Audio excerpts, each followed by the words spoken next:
तो हेलो दोस्तों, आज की हम वीडियो में क्लास 1 कैविटी प्रिपरेशन बताएंगे अमलगम के लिए। जो कि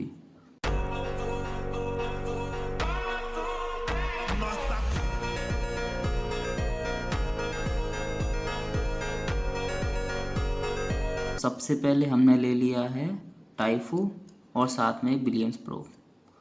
अब प्रोब स्टार्ट करने के लिए सबसे पहले हम माइक्रोमीटर में राउंड बर आप देख लीजिए किस तरीके का दिखता है। इस तरह से हमारे पास बर्स हैं सारे अवेलेबल, जिसमें हमारे पास ये स्ट्रेट बर है, ये हमारा इन्वर्टेड कॉन है और ये हमारा टेपर फिशर है। स्टार्ट करने के लिए सबसे पहले हम राउंड बर हमने इसमें लगा लिया है माइक्रोमीटर में। अब सबसे आसान तरीका है कि आप पंच कट होल मार दीजिए सबसे पहले।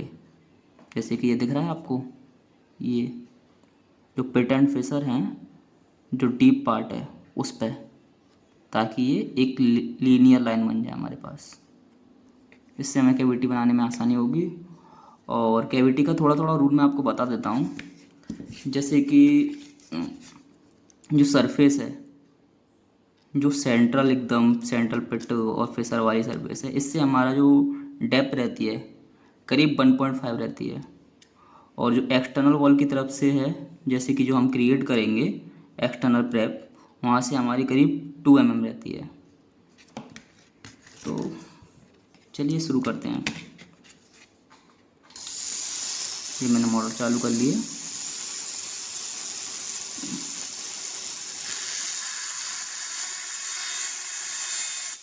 इस तरीके से दिख रहा होगा आपको।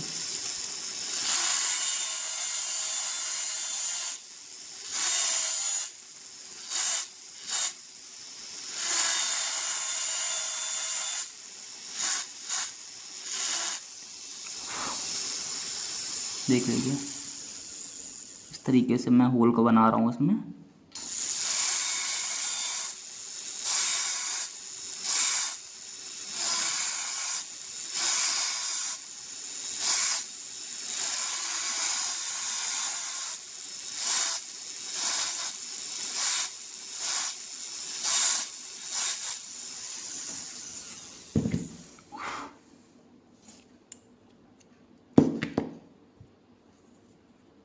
मैं इसको क्लीन कर देता हूँ ताकि आपको अच्छे से दिखाई दे।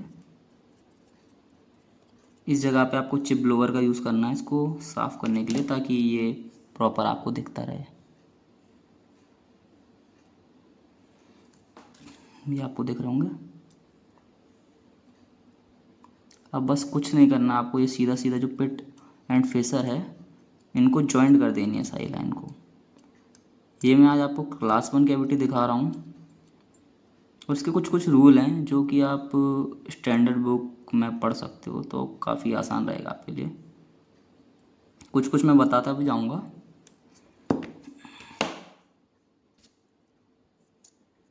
फ़िलहाल हम इसका बर चेंज कर लेते हैं।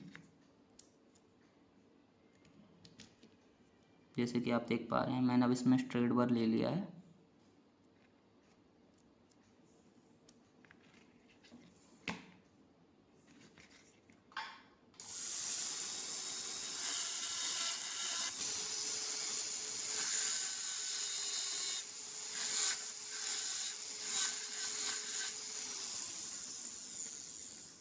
और हाँ, एक और चीज़, जैसे कि मैं ये सारी लाइन ज्वाइन कर रहा हूँ तो हम इसमें कन्वेंशनल अप्रोच रख रहे हैं।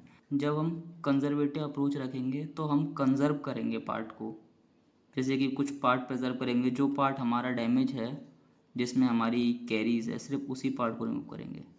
बट अभी हम कन्वेंशनल बना रहे हैं, इसलिए हम ये सारा पार्ट रिमूव करने वाले हैं।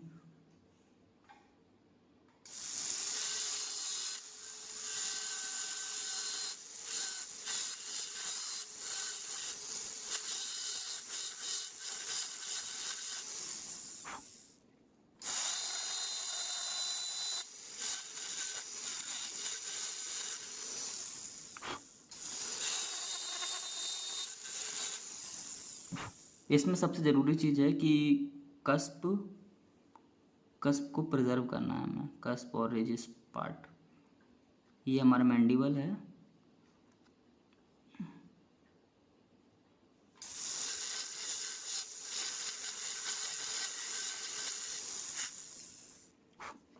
बार बार आप प्रोब से इसकी एक बार डेप्थ चेक करते रहिए कि डेप्थ अब ज़्यादा ना चले जाएं।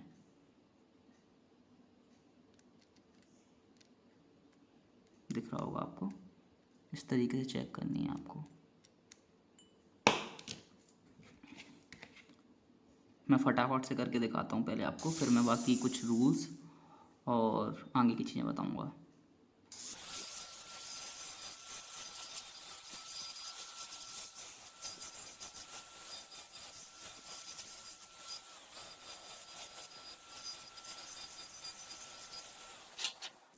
इस तरीके से आपको कुछ कुछ अब आउटलाइन फॉर्म दिख रही होगी।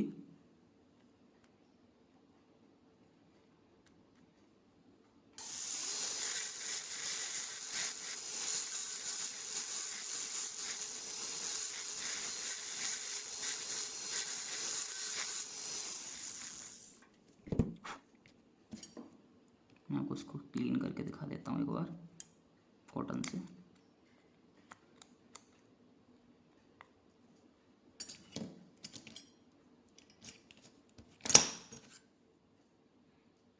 ये देखो,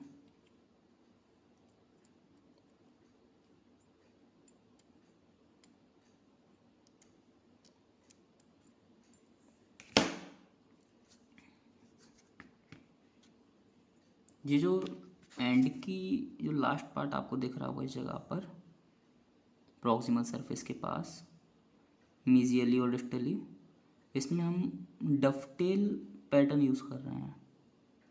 बट जब क्लास 2 बनाते हैं तो हम इसको पूरा ओपन करते हैं। जैसे कि हमारा ये डिस्टेंस है प्रॉक्सिमल सरफेस से, जैसे एज्यूम करो कि ये प्रॉक्सिमल सरफेस पे एक हमारी लाइन है जो इस तरीके से स्ट्रेट है, और ये हमारा कैविटी का एंड है। जो डिस्टेंस इन दोनों के बीच में जो है, अगर ये 2 mm से ज़्यादा डिस्टेंस होता है तो हम इसमें कन्वर्जिंग रखेंगे इसको, और अगर ये डिस्टेंस हमारा 2 mm से कम होता है तो हम इसको डाइवर्जिंग पैटर्न में रखेंगे। मैं इसको अब एक डायग्राम के थ्रू समझाता हूँ। ये देखिए, अब ये मान लीजिए, इसको मैं थोड़ा साइड कर देता हूँ।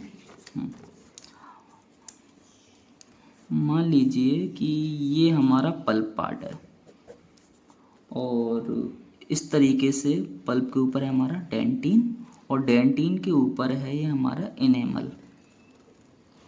ठीक है, ये पल्प, ये डेंटिन, ये इनेमल। अब जो इनेमल है वो किस तरीके से इनेमल रोड्स होते हैं, इस तरीके से।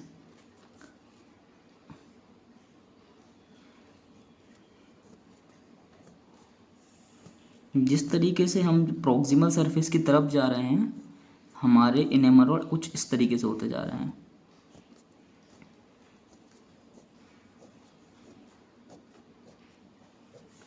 अब मान लीजिए हम कैविटी क्रिएट कर रहे हैं, ये हमारी एक लाइन है, सॉरी, इस तरीके से ये एक प्रॉक्सिमल लाइन है। ठीक है, टेंजेंट है प्रॉक्सिमल सरफेस से।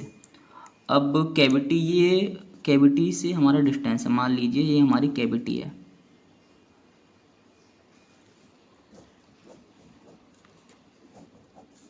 अब ये डिस्टेंस जो है, मैं इस डिस्टेंस की बात कर रहा हूँ।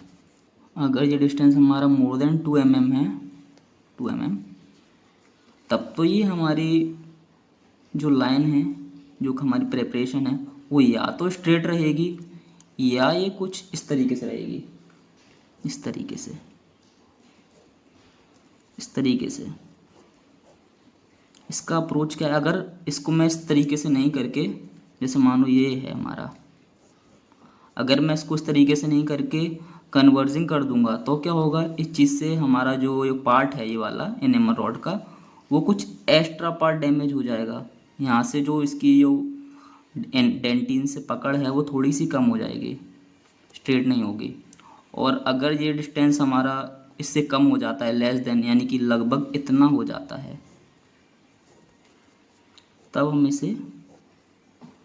तब हम इसे डाइवर्जिंग पैटर्न में बनाएंगे। कन्वर्जिंग क्या हो गया, कन्वर्जिंग में ही बनाते हैं हम, क्योंकि हम इन्वर्टेड कौन रहता है, और इन्वर्टेड कौन हमारे किस तरीके से रहता है, कुछ इस तरीके का। तो जो कैविटी प्रिपेयर होगी वो कुछ इस तरीके से होगी, जिससे क्या होगा, हमारा जो एनेमल में जो हम अमलगम फिट करेंगे उसकी पकड़ अच्छी हो जाएगी, क्योंकि वो नीचे की तरफ से ये पार्ट में इस तरीके से अच्छे से फिल हो जाएगा, जिससे वो बाहर नहीं निकलेगा इजीली। बट अगर हम थोड़ा इस 2 mm हमारा डिस्टेंस से कम हो जाता है तो हमें कुछ इस तरीके से डाइवर्जिंग पैटर्न रखना पड़ता है, ताकि जो लाइन है हमारी वो हमारा एनिमल रोड को वो ना करे। क्योंकि हम इस तरीके से अगर इस साइड बनाएंगे तो हमारा कुछ इस तरीके से लाइन क्रिएट होगी। इससे क्या होगा, हमारा ये देखो, ये और ये और ये जो पार्ट दिख रहा है, इससे हमारा अननेसेसरी एनिमल रोड डैमेज होगी, और इससे हमारी ये वाली जो पकड़ है ये कमज़ोर हो जाएगी। इससे क्या होगा, हमारा टूथ का स्ट्रक्चर वीक हो जाएगा। अब बहुत से लोग कहेंगे क्या, बहुत से लोग कहेंगे कि अगर हम इसमें डाइवर्जिंग पैटर्न रख रहे हैं तो डाइवर्जिंग पैटर्न में हमें एनेमल जो कि हमारा अमलगम है, अमलगम को सपोर्ट कैसे मिलेगा, रेजिस्टेंट कैसे मिलेगा, रेजिस्टेंस, क्योंकि वो तो निकल जाएगा इजीली। तो इसका सीधा सीधा फंडा ये है कि जो मीजोडिस्टल साइड है ना, इस तरीके से मान लो ये ऑक्लूजल सरफेस है हमारी। अब हमने इधर कैविटी बनाई तो ये वाली सरफेस है बक्कल और पैलेटल वाली, ये हमारी कुछ इसी तरीके से रहेगी। तो ये कन्वर्जिंग पैटर्न में, तो कन्वर्जिंग की हमारी स्टूडेंट ने ऐसा ही कहा है कि कन्वर्जिंग पैटर्न में ये वाली जो है ये अमलगम को सपोर्ट देगी, ना कि मीजोडिस्टल साइड। अब आपको समझ में आ गया होगा कि मैं क्या कहना चाह रहा हूँ। तो हम कंटिन्यू करते हैं अपनी वीडियो पे आगे।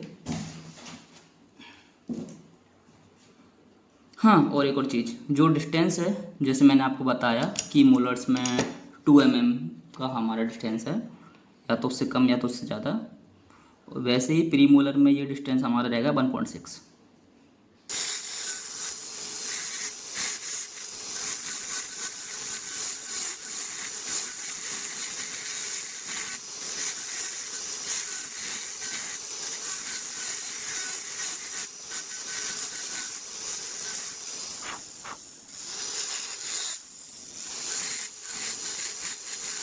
आप देख पा रहे हो मैं किस तरीके से कट प्रिजर्व कर रहा हूँ।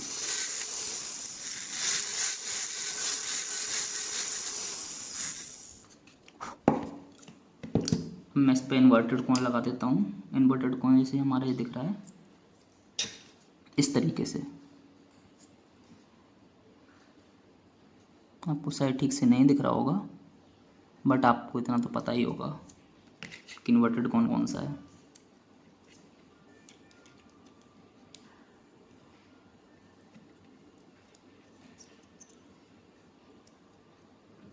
ये हो गया है अप्लाई, देख सकते हैं।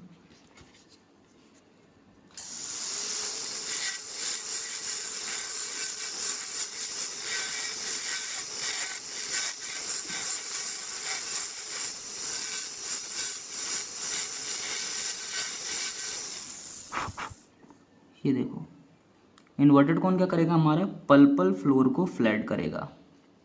साथ में हमारा जो कन्वर्जिंग पैटर्न है जो हमारे रेजिस्टेंट के लिए इम्पोर्टेंट है वो क्रिएट करेगा, क्योंकि ये इन्वर्टेड कोण है।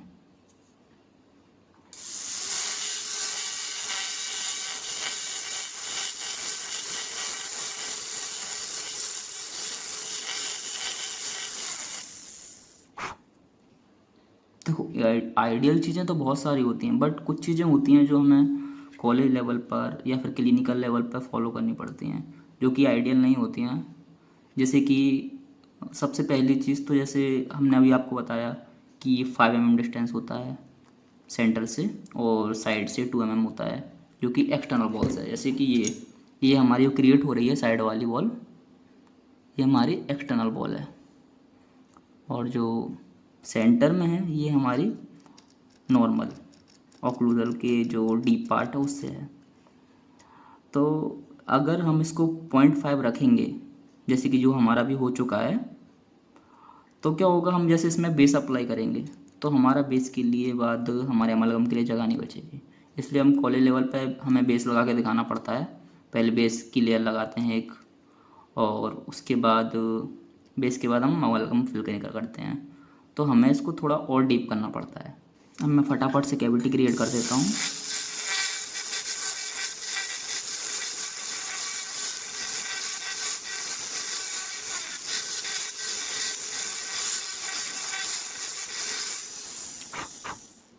देख पा रहे हो कैविटी किस तरीके से दिख रही है।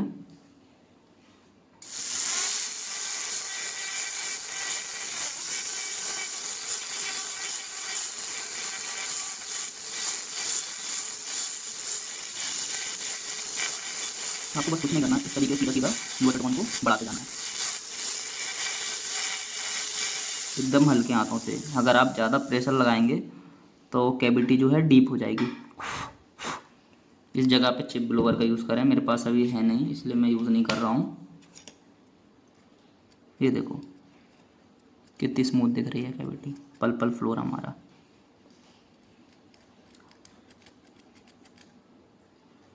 इस तरीके से आप चेक भी कर सकते हैं।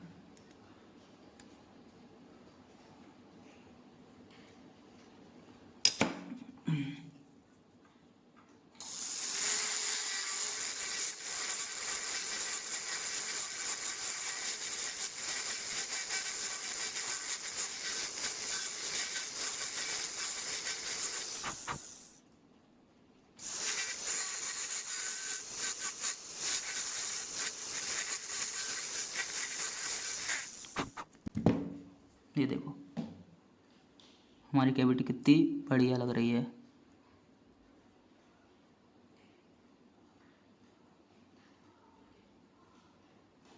देख पा रहे होंगे आप इस तरीके से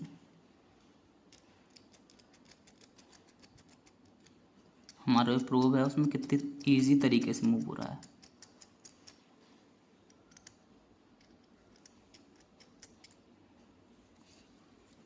अब आप एक चीज़ का ध्यान रखें, जैसे जो ब्रेथ है, जो इसको ब्रेथ ऑफ द स्टमक बोलते हैं, ये हमारी रहती है 1 से 1.5 आइडियली।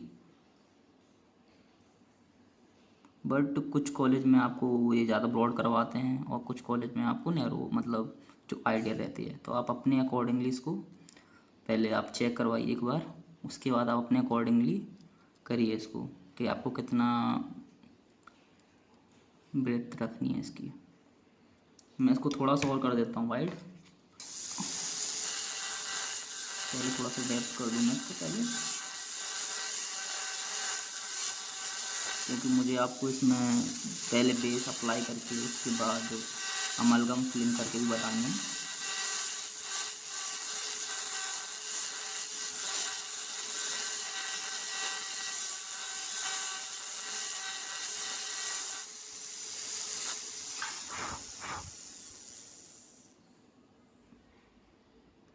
ठीक है, अब इसमें मैं जो आखिरी बार है टेपर्ड फिशर वो लगा लेता हूँ। बस वो टेपर्ड फिशर होना चाहिए।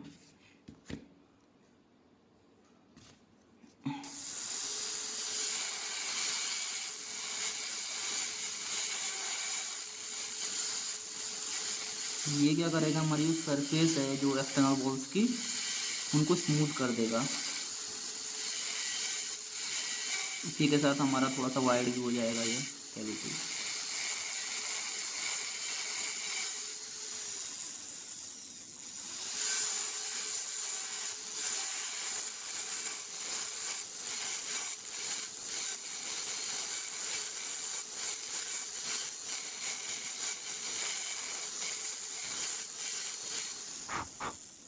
ये देख सकते हैं, ये देखो ये कैविटी कितनी बढ़िया लग रही है, दिख रहा होगा आपको सेब।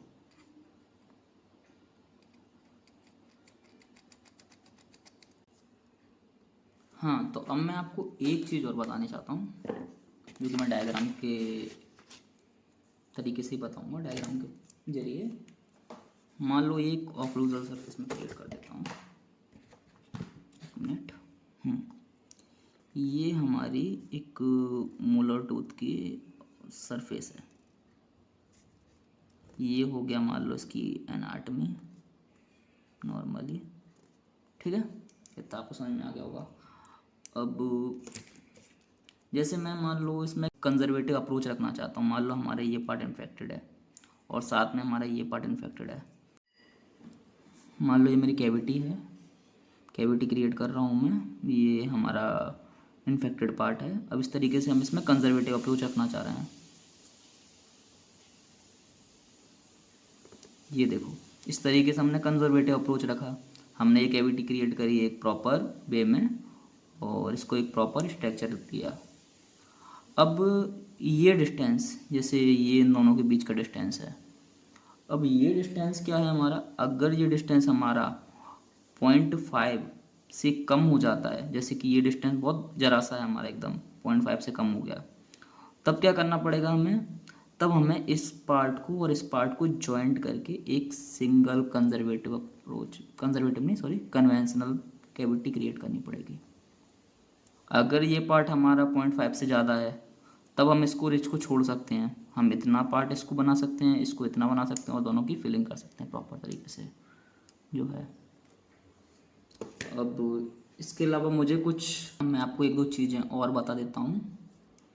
जैसे कि ये मान लो ये हमारा है, सेम यही डायग्राम को मैं कॉपी बना रहा हूँ। ये हमारा एनेमल हो गया, ये हमारा डेंटिन है, ये हमारा पल्प है। अब जैसे कि मैंने कैविटी क्रिएट करी, जो कि मैंने बताया, जैसे कि ये हमारा डीप डीप पार्ट दिख रहा है आपको, ये ठीक है। इस जगह से मैं कैविटी क्रिएट करूँगा तो ये कैविटी हमारी कितनी रहेगी, 1.5 से लेकर 2 mm और 0.1 से लेकर 0.2 mm inside the D E J. तो डी ई जे हमारा, ये हमारी इसके इनसाइड। और अगर मैं इसको साइड से बनाऊंगा, ये देखो जैसे मैंने इधर एक्सटर्नल वॉल इस तरीके से, ये हमारा कैविटी तो हमारी इस तरीके से पूरी कन्वर्ट होती क्रिएट होती है, तब हमें इसमें 2 mm जाना पड़ेगा क्योंकि ये फ्लैट हो पाए सरफेस। फ्लैट करना ज़रूरी है सरफेस, किस में, अमलगम के केस में। अमलगम के केस में हमें इसको फ्लैट भी करना पड़ेगा, इसको प्रॉपर कंजर्वेटिव अप्रोच रख के कन्वेंशनल अप्रोच में डाइवर्जिंग और कन्वर्जिंग सब देखना पड़ेगा हमको। जबकि अगर इसी कंडीशन में अगर हमारा जीआईसी फिल्म होता तो हमें ये सब नहीं करना पड़ता। जीआईसी फिल्म में क्या है, जो पार्ट हमारा इन्फेक्टेड है उसको ओनली राउंड वर्ड से वो करके प्रेप करके उसमें फिलिंग कर सकते हैं जीआईसी की, वो इजी होता है, ठीक है। तो इसी के साथ ये वीडियो हम ख़त्म करते हैं अभी।